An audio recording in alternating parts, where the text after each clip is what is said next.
Hi അസ്സലാമു അലൈക്കും. നമുക്ക് ഉന്നക്കായിനെ പോലെ തന്നെ ഉന്നക്കായ്ക്ക് പകരമായിട്ട് നമുക്ക് ഒരു കേക്ക് തയ്യാറാക്കാം. ഉന്നക്കായിൻ്റെ അതേ റെസിപ്പിയാണ് കേട്ടോ. നമുക്ക് ആദ്യം തന്നെ പഴം ഒന്ന് പുഴുങ്ങിയെടുക്കുക. പുഴുങ്ങണേക്കാട്ടി നല്ല പഴുത്ത പഴം കൊണ്ട് ഞാൻ ആവിയിൽ വേവിച്ചെടുക്കുകയാണ് ചെയ്തത്. കുറച്ച് പഴുത്ത പഴമായിരുന്നു കേട്ടോ. എന്നിട്ട് ഞാൻ തൊലി കളഞ്ഞിട്ട് പിന്നെ ഒരു 2 കോഴിമുട്ട എടുത്ത് നമുക്ക് മിക്സിയിൽ അടിച്ചെടുക്കാം കേട്ടോ. നമ്മൾ ഉന്നക്കായ്ക്ക് ചെയ്യുന്ന മാതിരി തന്നെയാണ്. അപ്പം നല്ല ടേസ്റ്റ് ഉണ്ടായിരുന്നു. എല്ലാവരും ഒന്ന് ട്രൈ ചെയ്ത് നോക്കുക. എളുപ്പം തയ്യാറാക്കാൻ പറ്റുന്നതാണല്ലോ എല്ലാവർക്കും ഇഷ്ടം നോൽമ്പിന്.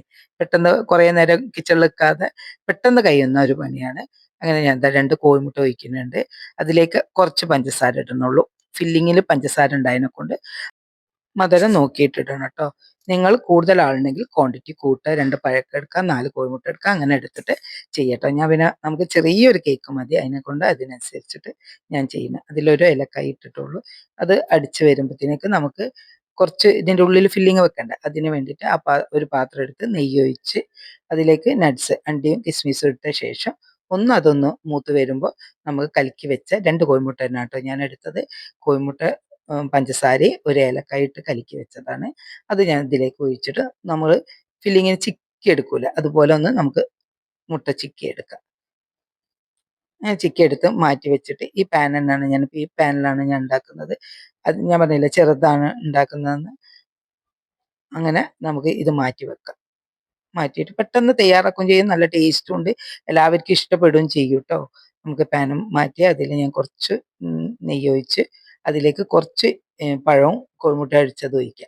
പകുതി ഒഴിച്ചാൽ മതി കേട്ടോ. പകുതി ഒഴിച്ചൊന്ന് ടാപ്പ് ചെയ്താൽ ഒന്ന് എല്ലാ ഭാഗത്തേക്കും ആവും. അതിൻ്റെ ശേഷം നമ്മൾ പിന്നെ ഉണ്ടാക്കി വെച്ച ഫില്ലിംഗ് ഉണ്ടല്ലോ, അത് ഇതിലേക്ക് ഇട്ട് കൊടുക്കുക. നല്ല അടിപൊളി ടേസ്റ്റാണ്. ഉന്നക്കായ ഉണ്ടാക്കാനൊക്കെ നേരമില്ലാത്ത സമയത്ത് നമുക്ക് എളുപ്പത്തിൽ തയ്യാറാക്കാൻ പറ്റുന്ന ഒരു കേക്കാണ്.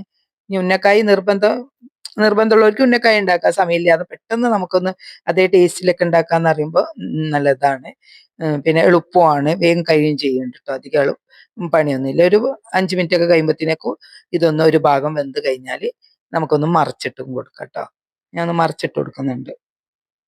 ഇതിൻ്റെ മേലേക്ക് നമുക്ക് ബാക്കിയുള്ള ആ പഴവും മിശ്രിതം ഉണ്ടല്ലോ, അത് നമുക്ക് ഇതിൻ്റെ മേലേക്ക് ഒഴിച്ചിട്ട് ഫില്ല് ചെയ്ത് കൊടുക്കാം.